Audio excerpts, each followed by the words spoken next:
Bismillahirrahmanirrahim. Selamat datang di Kepo Kirim.email podcast bersama saya Fikri Fatullah. Kepo didukung oleh Kirim.email, layanan email marketing yang memungkinkan Anda untuk berkomunikasi hati ke hati dengan pelanggan Anda.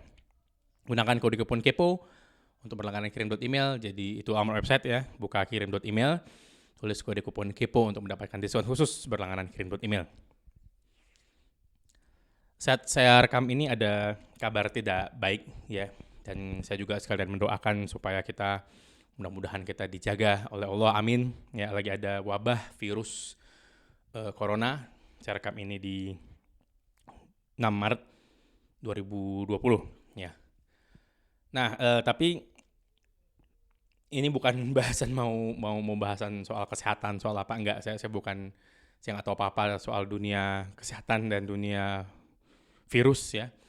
Tapi banyak perusahaan yang mulai mempekerjakan timnya dari rumah alias kerja remote, dan ada juga himbauan dari beberapa gubernur ya untuk kalau bisa dari rumah aja. Ya, sudah ada beberapa himbauan seperti itu.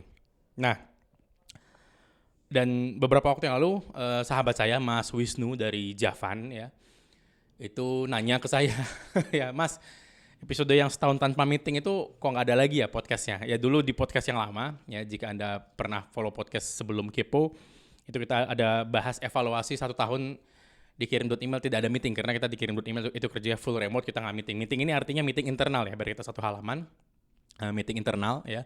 Artinya meeting yang saya lakukan antara saya dengan tim, atau seorang tim dengan tim yang lain gitu loh ya. Seorang anggota tim dengan tim yang lain, maksudnya dari berbeda divisi misalnya ya. Nah, kami tidak melakukannya di Kirim.email, tidak ada namanya meeting ketemuan ya. Dan tahun 2016 itu saya putuskan untuk off meeting sama sekali. Saya ingin eksperimen, dan setelah 2017 saya evaluasi ya, dan itu kemudian saya rekam podcastnya, evaluasi dari setahun tanpa meeting di Kirim.email.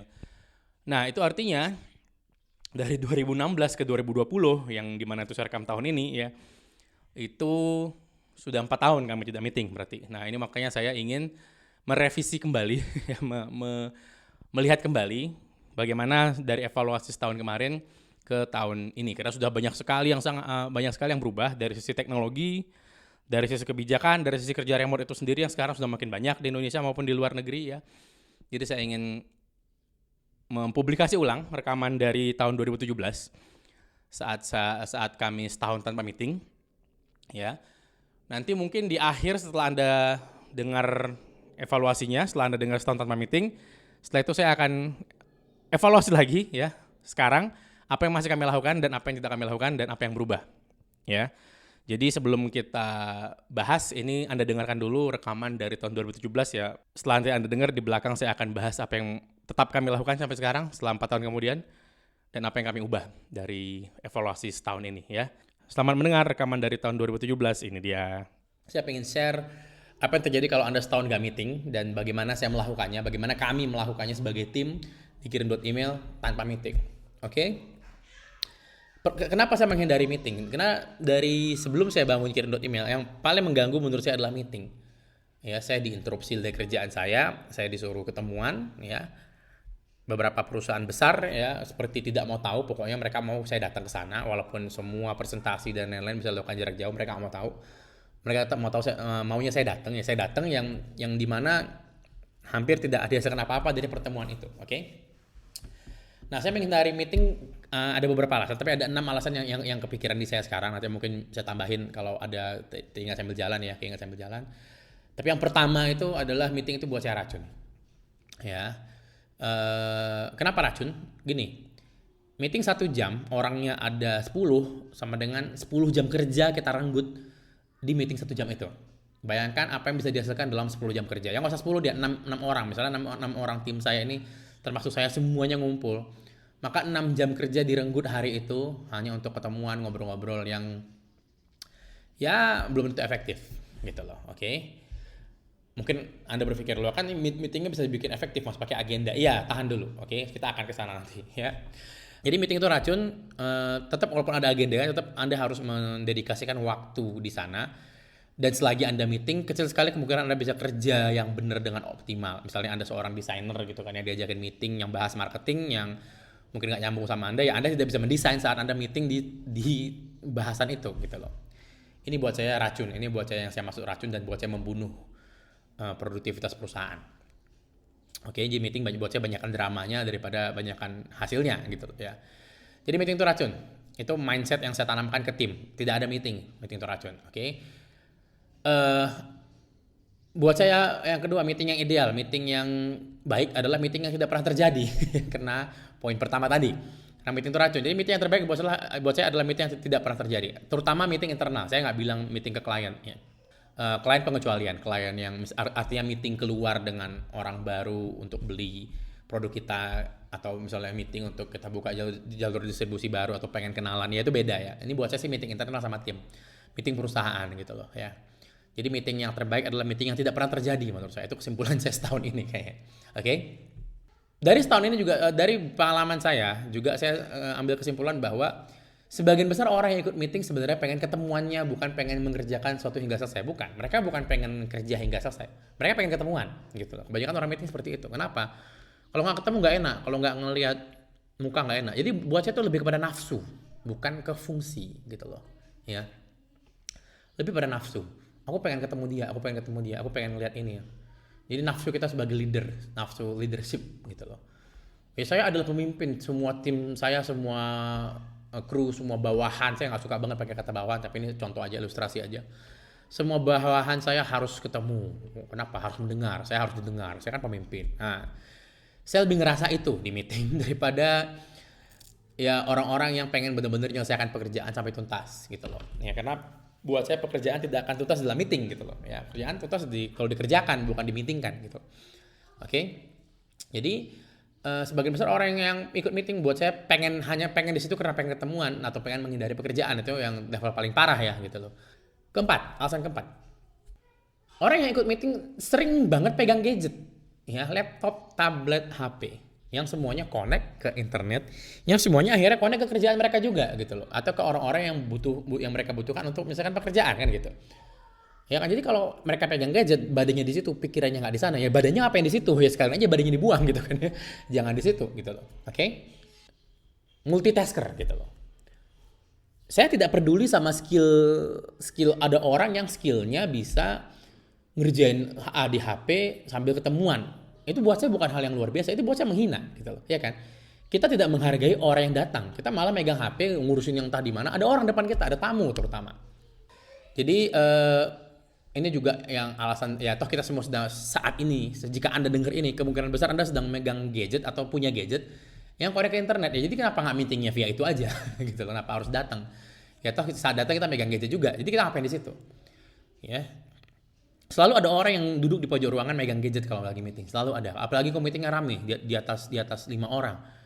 6, 7, 8, 9, 10 orang. Pasti ada yang duduk nggak ngedengerin megang gadget kerja, atau ngurusin kerjaan dia, atau ngurusin kepentingan dia yang kepotong karena meeting itu gitu loh. Ya. Selalu ada orang seperti itu. Dan saya setiap kali diundang meeting sama perusahaan-perusahaan besar, saya selalu mencari orang itu. Dan saya selalu ngelihat ke dia saat ngomong. Gitu ya, sengaja mungkin gitu loh ya. Jadi ya kalau emang pikirannya nggak di situ, jadi ngapain di situ ya. Jadi kalaupun toh udah meeting, prinsip saya gini, kalaupun toh kita udah akhirnya jadi meeting ya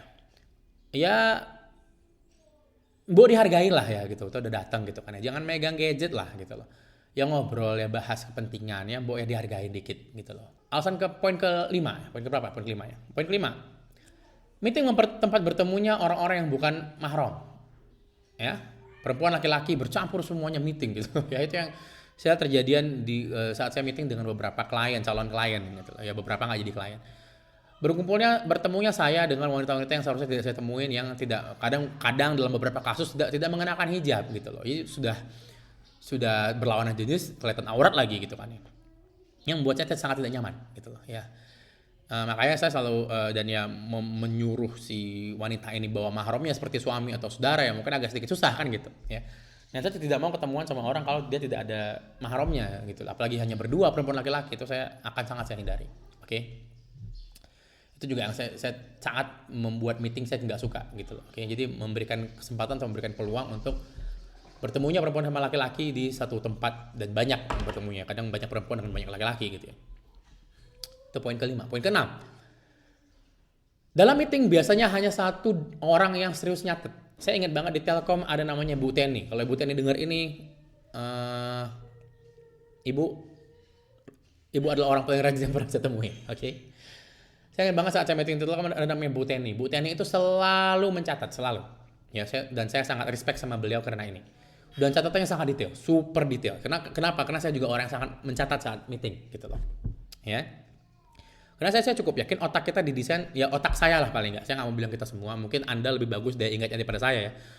Otak saya ini susah banget ingat poin-poin penting dalam meeting, saya harus catat, saya harus nulis. Saya selalu pegang buku catatan, bahkan ini saat saya rekam episode kali ini, ada buku catatan di sebelah kanan saya, ya.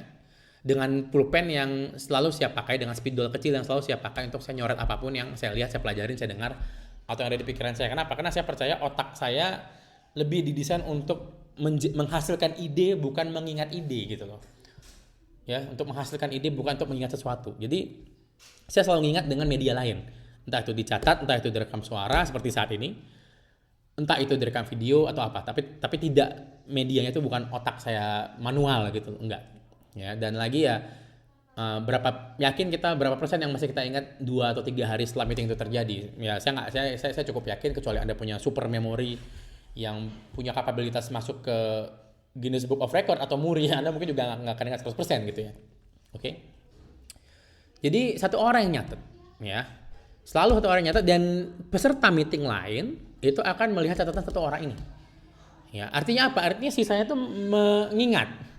Yang saat ditanya hasil meeting kemarin apa, itu akan semua mendraw atau mengambil dari ingatan. Ya.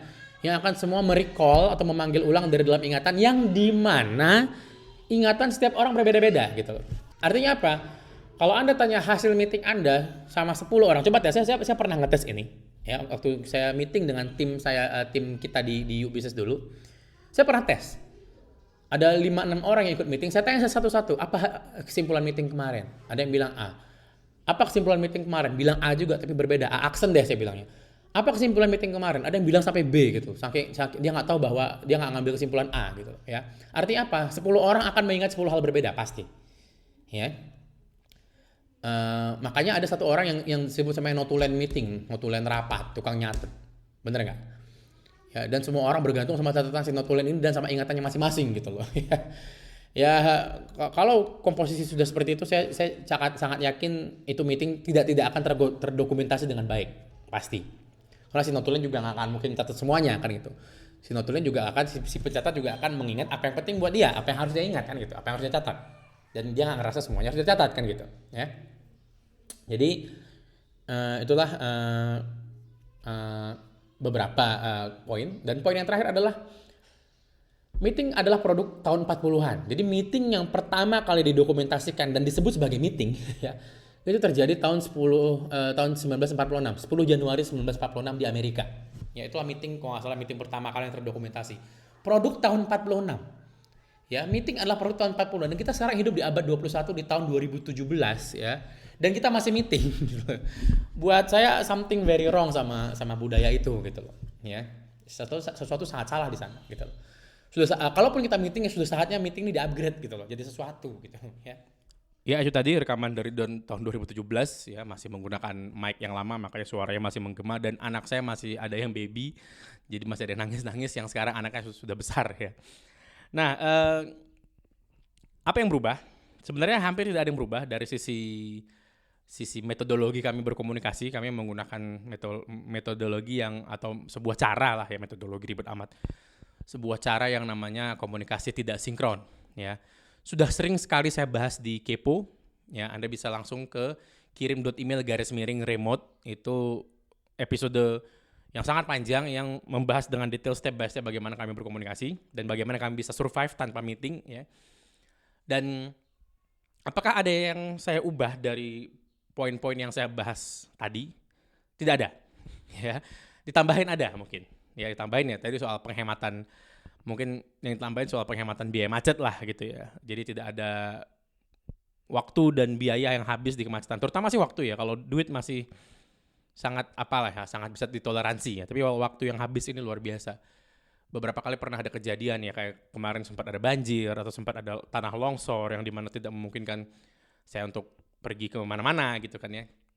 Itu sangat-sangat membantu jika kita sudah memiliki manajemen komunikasi yang baik untuk kerja remote ya. Alhamdulillah. Oke, jadi akankah saya akan terus melakukan ini? Akan. Ya.